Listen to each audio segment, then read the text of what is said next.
হাসরের ময়দানে নবী বলল, উম্মত তুমি জানো এশার নামাজের পরে দাঁড়াইছি ফজরের আজান পর্যন্ত, এক দাঁড়ানোতে চোখের পানি ফেলে উম্মতের জন্য দোয়া করছিলাম।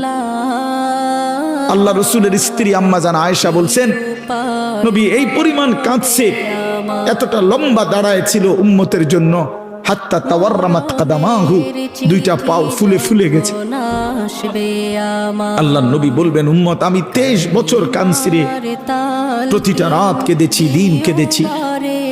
আমি এই পরিমাণ পিঠটা খুলে দেখাবে চাদর সরিয়ে, আমার উম্মত আমার পিঠটা দেখো, তায়েফের পাথরের আঘাতে আমার পিঠ কি পরিমাণ ছিদ্র ছিদ্র হয়ে গেছে।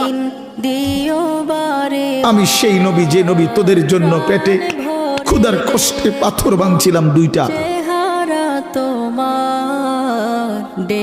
আমি উহুদের ময়দানে দান দান শহীদ করে রক্ত